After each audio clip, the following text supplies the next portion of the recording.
RBB Morning Show, the coach, mentor, marketing, and social media strategist you need each and every morning.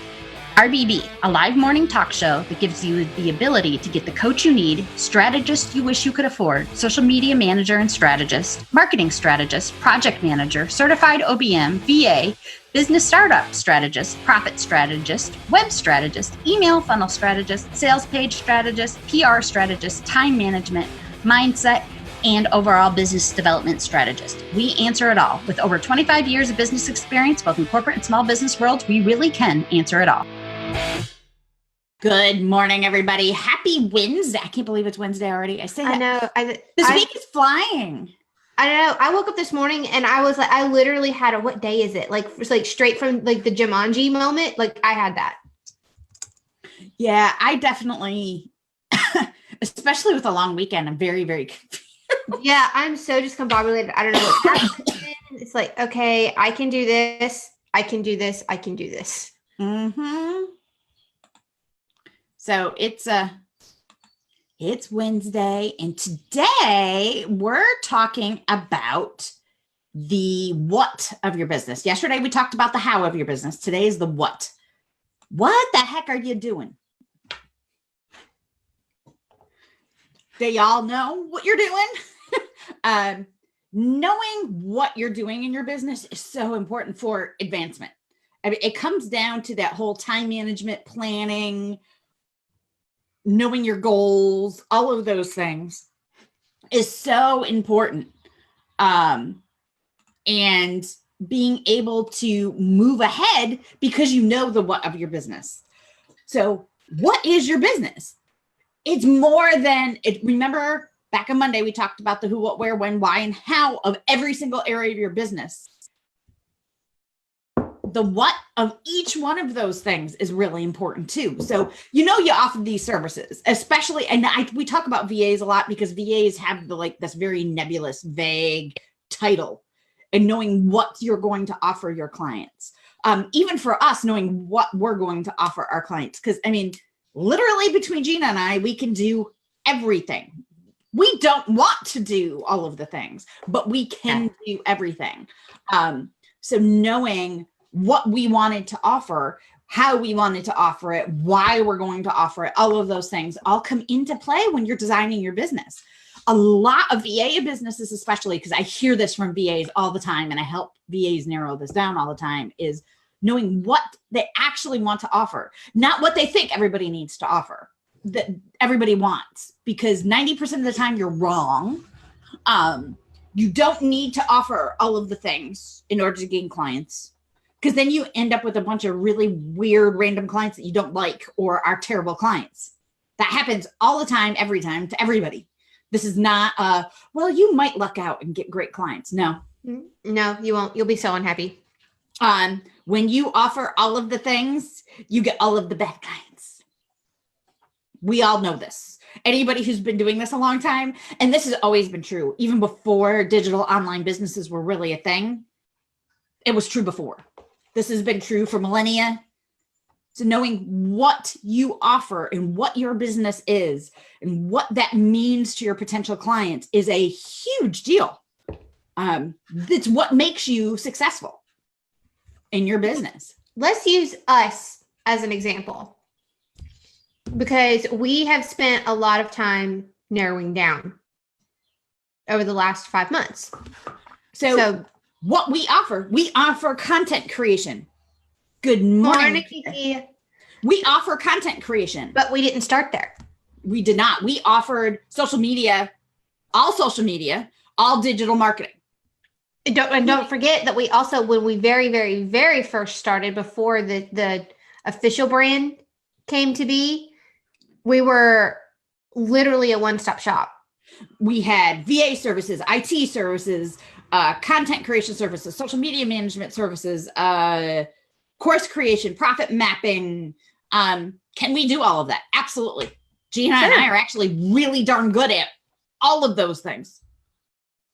But the what we were offering was too confusing to clients. It was way too much. Clients were very confused by what we did. So from a marketing standpoint alone, we had to narrow down.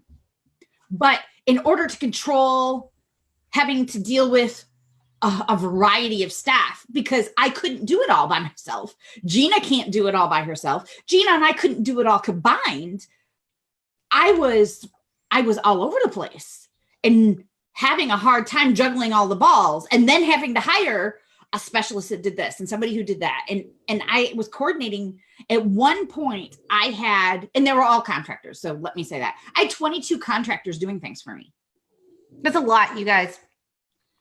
And still having to work myself because I knew how to do all of the things. So we create basically, so the moral of that story is we created a mess. So I created a huge mess for Be Boss Girl at first because I went from complete IT chaos and then recreated that same chaos in Be Boss Girl world. Why? Is a good question because I know better, but I still did it because it's what I was used to. It's what you knew. So then DG Marketing was born. And then we started it as like all of the social media things. We could do everything. We could still do everything again, just niched more down into social media. Well, then that was still entirely too much. So then we narrowed down again. So something to keep in mind when it comes to explaining what you do to somebody, and my tip of the day yesterday that went out via email was about not using 100,000 words when you can use 200 to explain what you do. If your business takes that 10,000 words because you do too many things, you need to narrow it down to that 200 words because generally clients, actually there's no nice way to say this. Clients are idiots when it comes to figuring out what you do. They are complete and total morons when it comes to even being able to find somebody. When we're coming to you, wanting, you to provide a service to us, we are completely ignorant to what it is that you actually do. OBM. I know OBMs. That OBM, one, for me, I want to see a certified OBM. That has me narrow things down a little bit. I won't work with an OBM that's not certified. We have a reason for that. We'll talk about that. I have many reasons for that, but I won't work with one that's not certified. And then the next thing is I want to know what you do because OBM is almost VA. And unfortunately, there are a lot of OBMs that are VAs. They still do VA work, which means they're doing themselves a disservice, but that's a talk for another day that I will personally do. An OBM is an online business manager. An OBM should never be writing emails. They should never be plugging emails into the system. They should never, they are a business manager. And manager, 99.9% of the time, doesn't physically actually do any work. That's what an OBM should be. So that being said, finding all of these OBMs that are offering VA services, and 90% of the OBMs out there do that. An OBM, I want a certified OBM who knows what an OBM is. Because when they don't know who they are and what they do and what their purpose is, I don't want to work with somebody that doesn't know what their purpose is. As a I am certified and I will not let that certification lapse. But as a certified OBM, I can tell you that you're doing yourself a disservice by I won't work with an OBM that is still doing VA work. No. Because that tells me that they're trying to be an OBM, but they don't understand the what of their business. They don't understand what an OBM does. They've never really done it. They just think that they're an OBM, but they're more of a VA. That to me is a massive red flag right there. So please keep that in mind. If you're using you're an OBM/VA, please educate yourself on the difference because you're doing yourself a disservice. I won't work with a project manager that does things other than project manage. When I am looking for somebody that does something, I am looking for somebody that does the thing that they're an expert in. I am not looking, we have a general VA on our team because we need a general VA on our team. Somebody that we could just basically treat as our gopher. Go for it. Go figure this out. Go do it. But that is probably the only general VA we will ever have on our team because we need experts. And I only want to hire an expert. And it has nothing to do with the level I'm at. Has nothing to do with the fact that we can afford it. It has to do with, I want my business to succeed and move ahead. I want it to be right. If we're going to hire and we're going to pay the money, then we want it to be somebody that truly knows what they're doing, and it's going to be right. And that's what we're looking for, is we want it right the first time. That's the reason that we're outsourcing it. If we wanted it done halfway, or somebody kind of YouTubing their way through it, we could have done that ourselves and saved the money. Exactly. It is so important that people know what they are in their business, what they do in their business, how they do it in their business. When somebody doesn't, there's a trust factor that is lost. And when I say to Gina, and I feel that, every person feels that, whether they can define that or not, when looking to hire somebody. They're looking for somebody that's an expert in something. So we have now narrowed down, we offer the thing that we talk about the most is Instagram, because that is the thing that most people want. Are we experts in Facebook? Yes. Are we experts in LinkedIn? Absolutely. Absolutely. Are we experts in Twitter? I beg to differ that there's nobody as much of an expert in Twitter except for 5 other people, and none of them do social media management in Twitter than I am. That's that confidence thing that we tell you guys about, that Danielle. Okay. It's the confidence thing. It also has to do with the fact that I was one of the first 10 people on it. And 5 of those 10 people were the guys that wrote it. The other 5 of us were testers. I am the only social media manager, strategist that tested. I know I am the best person for Twitter. Period. I have kept up with the devs. I know 3 of the developers, like personally. I eat dinner with them a couple times a year. I know them. But I'm not offering that as a service offering at this point. At some point, we're going to expand our marketing a little bit and offer like some very different funnel packages that will incorporate those things. And most of the time when a client hires us, they come looking for a Instagram from us and then hire us for all the other things. But they're mostly everybody's looking for Instagram right now because I don't know, but they are. So everybody thinks Instagram is the unicorn out there. It's not. So just so you know, we offer this. We offer what the market wants, and it's very specific. We know the what of our business. We know the what of our marketing, and it is super important to do so. So we have 3 Instagram packages. That's what we offer. We offer a $35 a month subscription package to help you write your own content. We offer content only, which we only write content. We don't do graphics. We don't post for you. We write your content and give you the hashtags for $250 a month. And we have a $650 a month package that is, we do it all. We manage it. We do the graphics for it. We post, we interact, we do the whole entire thing. So we have those 3 packages. That's what we offer as far as clients are concerned.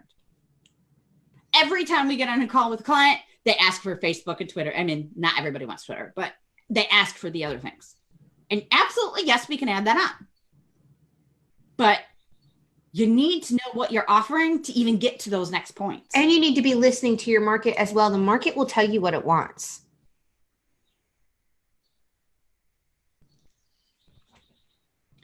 And you need to, like I said, you need to know the what. What are you offering? What are you going to do? What are you doing? And those sound like they're the same question, but they are not. What are you offering to your clients? Get very specific is what we're trying to say. Like the moral of today's story is be very, very, very specific. Like you have to spell it out. Because clients, you need to look at this as your clients are 5-year-old or less, and don't understand anything about what you do. They know they want one thing. You better offer them that one thing. So like, let's say that somebody is looking for scheduling help, or they're looking for email marketing help, but they want to make sure that you use ConvertKit. So you would put your offering, email marketing services, that include ConvertKit, ActiveCampaign, Infusionsoft, MailChimp, all of the platforms, because that's what they're looking for. They're looking for that. They're looking to know, do you do email marketing management? So do you do email management? Then do you do it in the platform that I use? They don't think like, oh, well, they could probably learn it, if they do it, then they want to see that, that you can fit exactly into their little box. And then they want to know the how you do it, which was yesterday's discussion. How are you going to offer this? How are you going to work with me? How? And there are a million how questions that you can ask, and a client will ask. I know I will ask. And a client that knows less about the industry and less about what they need will actually ask a whole heck of a lot more. So you need to front end the knowing what they're going to ask for questions and be able to answer them in things that you can provide them before that. Case studies show that what you've done for a client, how you've grown a client. Reviews from a client, written reviews on their letterhead or on your Facebook page or your Google or whatever. Having all of those things in a row that you're providing the client ahead of time is great. Something I've learned only in the last 3 weeks. Gina learned something by going through all of the ClickFunnels training to show the value of every single thing that you're providing a client, rather than saying, oh, I provide a lot of value. This is what it costs. And I'm providing you all of this value without giving numbers. 99, again, 5-year-old or less, as far as intelligence, as far as what you do. So providing them I offer you this service, and on its own, this would cost $150 value. And this thing costs $250. And I offer the whole entire thing for $200. You're showing your value by offering all of these things, even though they're really kind of all go together and you have to do them all together. But showing that value and breaking that down is huge to a client. The other thing that I do is, while I'm talking to a client, I provide them a case study in their industry before they even ask for reviews or anything. Hey, I've had a client that I've worked with like you before. So here's a case study of something I've done for them. And this is what I did. And this is how much they grew. And this is the value that came with that. And I'm closing leads left and right, or getting to that next conversation. When you're working at some of the levels that we're looking, like, especially when I'm talking to C-level people that are starting their own businesses and things like that outside of their corporate jobs, it usually takes me 25 touches before you move through to the next level and actually get a face-to-face meeting with somebody. 25 touches, which means I need to continually provide that value. That is what I am doing to draw them to my business. That's part of my what. Yeah. I just want to make a point, and then Danielle and I need to wrap up. Danielle just made a point that she doesn't do high pressure sales. She's not backing them into a corner. It's just, she just keeps providing value until they decide to talk to her. That's all. So please keep that in mind, because that's a lot of sales tactics that I see that are pushed around here. Absolutely. And that's a problem. Nobody wants to be pushed. We all know that. So if you're if that's something that you're imploring in your work, in your sales process, that's probably one of the reasons you're not closing leads. Nobody wants to be bullied into working with you. Absolutely not. So, all right. Moral of the story: know what you're doing, narrow it down. Know the what of every single step of your business and list it out in detail. Hey, good morning, Brenda Lee. Good morning. We are very well this morning, Brenda Lee. You're just jumping on and we're just leaving. Yeah. So make sure you list it out in detail. Listing it out in detail is going to save you so much time and so much headache. So, right, you guys, have a great one. Have an amazing day. Remember to rise, become, and be. Remember, the membership challenge is still going on over in the Be Boss Girl group. And in the next 6 days, if I did the math right, the mindset reset is going to be finishing up. And we are actually going to be moving on to some new fun things in the group that we're going to be doing as part of our standard we're getting ready to launch our membership club. So we are going to be starting to talk about things like that a little bit more over there, and doing some lives and doing some things to support you. I'm actually going to share this week's videos, RBB videos, over to the group as well, so that you can catch them over there. If you need anything at all, you always know where to reach us. Have an amazing day, everybody. RBB Morning Show, the coach, mentor, marketing, and social media strategist you need each and every morning.